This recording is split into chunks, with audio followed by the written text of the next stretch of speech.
Earlier this month, we saw 16 of the world's best Valorant teams make their way to Los Angeles with their sights set on being crowned the champion. First, the group stages would get us down to 8 teams, ironically 2 from each of our 4 regions. But who would be able to advance to the final weekend of the VCT 2023 season? We literally just got done watching the last elimination games of the weekend, so let's go ahead and get down and do what it do, TLDR Valorant Champions Playoffs Edition. And it started off with a banger. The 2-time LAN champions would be in a rematch of the lock-in grand final facing off against Loud. And it would start off close. Actually, things would be tied at 6 after the first half, but Loud would benefit from winning the pistol and following Eco, as well as an additional 4-round streak to walk away with Ascent. And they would be able to keep that momentum heading into Lotus, starting off with 6 in a row on their way to a 13-6 victory, meaning Fnatic would be finding themselves in an unusual spot, the lower bracket. During the group stages TLDR, I had mentioned that it was hard to not cheer for the Turkish team qualifying for their first top 8, and they looked to have some fire in them on their map pick of Ascent, up 8-4 at half, but they would end up dropping it 13-10. And when you give that sort of momentum to a team like Paperex, they are going to make you pay, carrying that into Pearl where they would start off with 10 straight rounds, moving themselves into that upper bracket quarterfinals. I think my biggest surprise with the upper bracket, well, other than the obvious Fnatic being knocked to lowers, was BIliBili Gaming having been quite on the run in LA, and it looked like DRX was about to fall victim as well, starting off with 7 straight rounds. But DRX would come screaming back, winning 12 rounds in a row and then winning the next 6 on Haven on their way to a 2-0 sweep.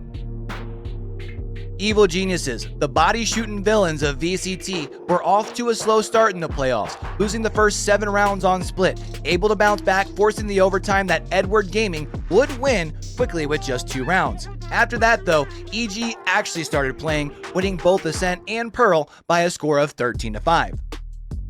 So that'd give us Loud versus Paperex with our first spot in the top 4 on the line. Loud, last year's champions and number 1 in the Americas League this season, versus Paperex, number 1 in the VCT Pacific League and hungry after their 3rd place finish at Tokyo. And man, was it a barn burner of a matchup. I mean, takeaway split. Yeah, let's act like that didn't happen actually. But on Lotus and Pearl, we saw a combined 51 rounds, and it would be Paperex moving on to top 4, well, technically top 3. On the other side of the upper bracket, we had DRX, number 2 in the Pacific region and a top 4 finisher at lock-in, versus Evil Geniuses, the surprise story out of Americas, runner-up at Tokyo, and the new villains of VCT. And it didn't take long for EG to take control either, up 8-4 at half on their way to a 13-9 victory on Fracture. And starting off on offense on Lotus, they went absolutely crazy on their way to a 13-4, sweeping DRX to the lower bracket. Now in the lower bracket, we would see the 2 Chinese squads facing off against one another in an elimination game. It would be Edward, that was indeed Gaming, coming out on top, and they would move on to play Loud for that top 4 position. Loud did struggle a bit on the offensive half to wrap things up on Bind, handing game number 1 over to EDG, but Loud would make light work of things on Ascent and allowed EDG to take us the distance on Haven before inevitably sending them home, locking in their spot in the final weekend. And in our other side of the lower bracket, a matchup that I quite honestly wouldn't have been surprised if you told me before Champs was going to be for the trophy. But instead, DRX versus Fnatic would be an elimination game in our lower bracket in the first weekend, meaning one of these teams would only finish top 6 after their great seasons. And it didn't look good for Fnatic early. They won 1 single round, 13-1 to start things off on Bind. But Fnatic finally showed up on Haven, making things interesting, and on Split finally seemed to refine themselves.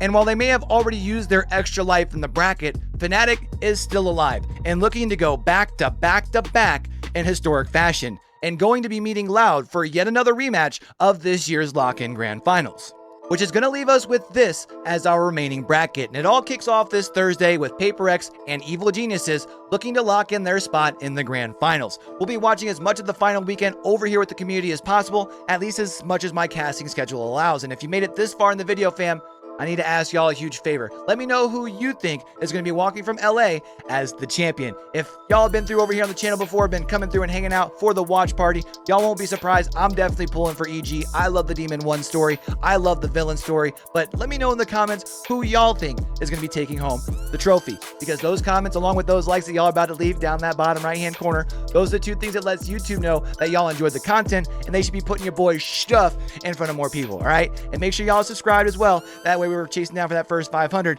Y'all are helping out every step of the way. And so we do catch y'all back over here on the channel for more VCT action or just more esports action. Don't forget, man, with everything crazy going on in the world today, be true, be you, be sincere, game hard and love hard, all right, y'all? It's your boy Q, signing out.